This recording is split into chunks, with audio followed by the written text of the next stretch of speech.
Government workers better start dusting off those trousers and skirts. Vacation is over. Goodbye to Zoom calls and your jam bottoms. Welcome back to the water cooler. Team Trump is done waiting for federal employees to return to the office. Elon Musk issuing a final warning today, writing on X, quote, "Those who ignored President Trump's executive order to return to work have now received over a month's warning starting this week. Those who still fail to return to office will be placed on administrative leave." Do these employees even know where their water cooler is? The new head of the Small Business Administration posted this video of their headquarters on Friday afternoon. Not a soul. EPA Chief Lee Zeldin said that his department had less than 9% daily attendance last year on Mondays and Fridays. The bureaucrats are having a double meltdown over a double whammy because over the weekend, Elon Musk also smacked those employees with an email heard around Washington. Shoot, we cheered it across this country. List 5 things you accomplished last week. Musk forewarned them, failure to respond will be taken as a resignation. The deadline to answer this email is just about 6 hours from now at midnight. And President Trump thinks this 5 things email is a good idea. I thought it was great because we have people that don't show up to work and nobody even knows if they work for the government. So by asking the question, tell us what you did this week, what he's doing is saying, are you actually working? They're trying to find out who's working for the government. Are we paying other people that aren't working? And, you know, where's all that? Where's the money gone?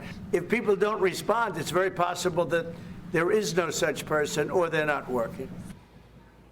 The Office of Personnel Management did tell HR officials, though, that the midnight deadline is not hard, and the administration will work with individual departments to avoid a one-size-fits-all approach.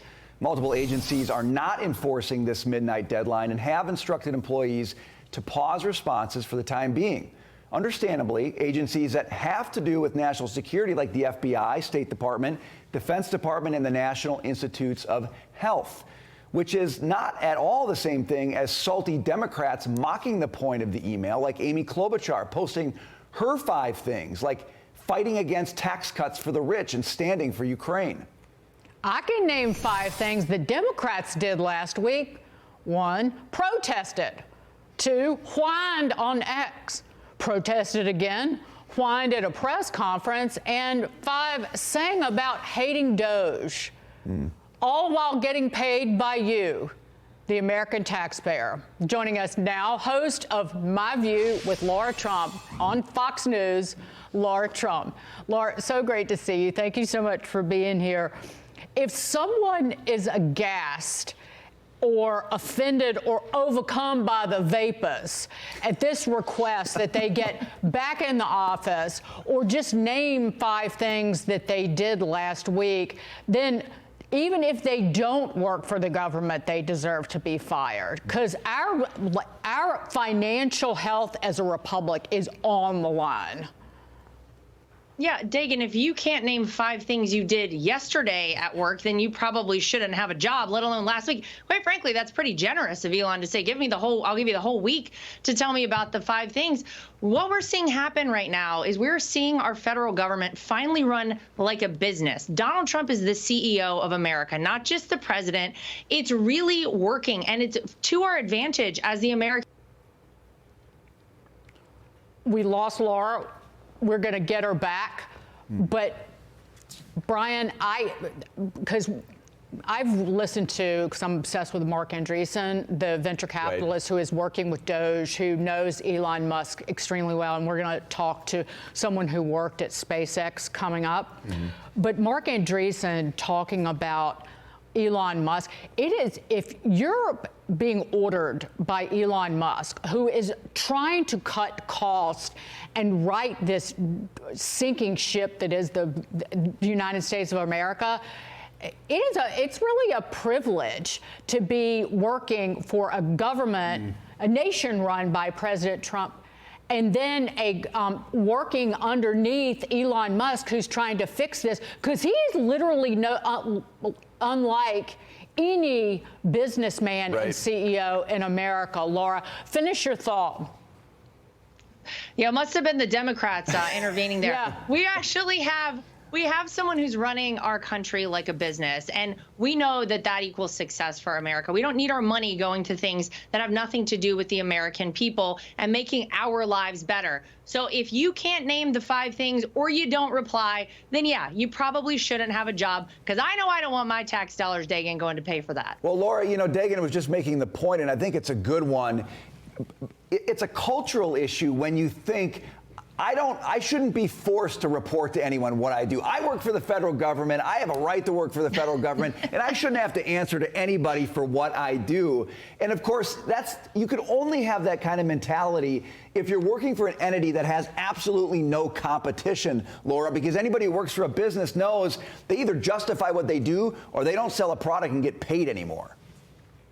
Yes, Brian, exactly right. In the real world, you actually have to work for your job. You actually have to produce something and show what you produce. And I hate to remind the federal workers, you work for us, the American people. We're the ones who pay your salary every day. And we want to know what the heck you're doing and that you're showing up to the job. We don't need you in your pajama pants, as Dagan said at the top of the show, anymore. We want you in the office. We want you doing a job. And we want to know our taxpayer dollars are being well spent.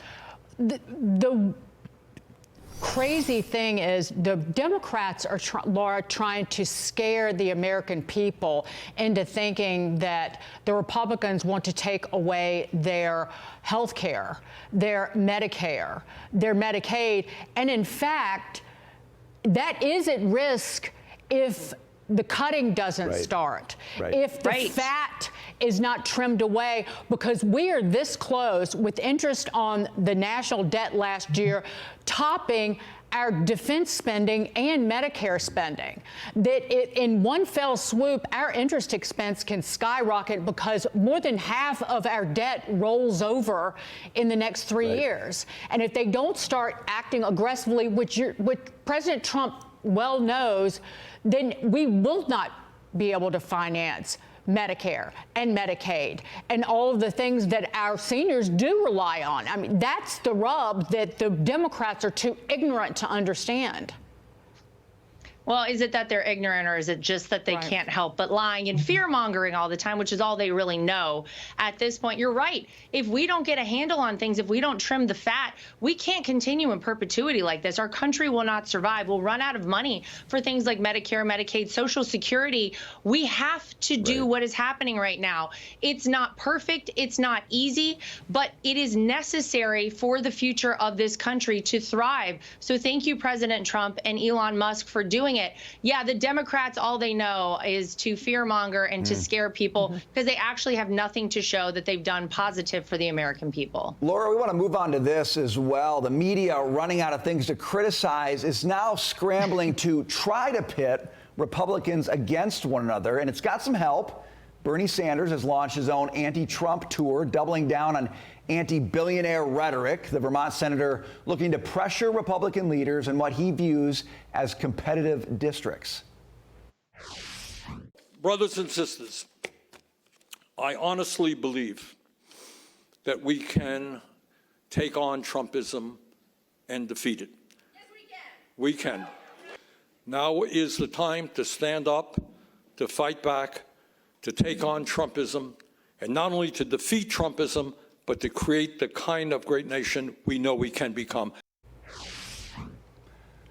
Think it's going to work, Laura?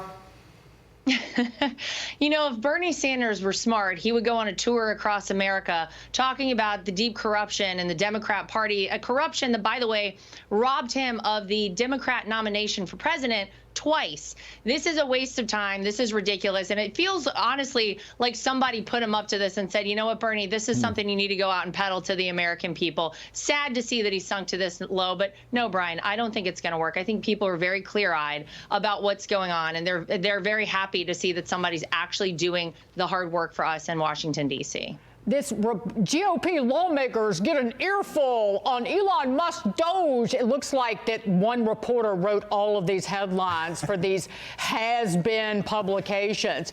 You know who is giving them an earful? The doggone Democrats who are voters who are stupid enough to vote for Kamala Harris. Those are the people have to be stepping up and fussing. Because this is what Republicans are getting exactly what they voted for, a strong leader and MAGA, quite frankly, Laura. Yeah. Yeah, it's so funny to me that whenever you see the Democrats saying, you voted for this. Yes, we voted for this. We voted for a closed border. We voted for no new wars. We voted for trimming the fat in Washington, D.C. We voted for, bringing down gas prices, et cetera. This is what we wanted. This is what people wanted, by the way, 9 years ago in Donald Trump. But it took him a little while to figure it out. He had his first term in office. It was very successful, but he faced a lot of headwinds. He figured out that he can't try to fit a mold that they've set up for him as president. He has to change the way he operates as president and make it fit him. That's why he's being successful. And yes, he's doing everything we voted him into office to do, and we're very happy to see it. Laura, another one for you here. Maybe call it another Trump success. Federal judge denied the AP's request to force the White House into restoring access to them for now over the Gulf of America dispute. Another one where it strikes me that, the AP's got a big, oh my gosh, you're threatening the press with this one. And it's like, no, not really, actually. And nobody outside of your little world, AP, or DC even cares about it. Yeah, I mean, you look at the access that the press has had to this president versus the last president. This is the most transparent administration in history. There is no doubt about it. Before he even took the oath of office for his second term, Donald Trump was in front of more cameras and spent more time in press conferences than Joe Biden did his entire tenure as president of the United States. The problem the AP has is they are failing to report the truth. It is called the Gulf of America. It is not a right. It is a privilege to have access to the president of the United States in the Oval Office and aboard Air Force One. So they're getting exactly what they deserve. And when they decide to start reporting the truth, then maybe they will be granted more access. Right. This is the hill they want to pull a hamstring on. Yeah, it's ridiculous. But good luck to them if this is how they want to play it. Right, exactly. They really can't, they just can never see more than like 2 feet in front of them. Lara Trump, pleasure and congratulations. Welcome to this family. Oh, thank you guys. I appreciate it. Yep, always. See you soon.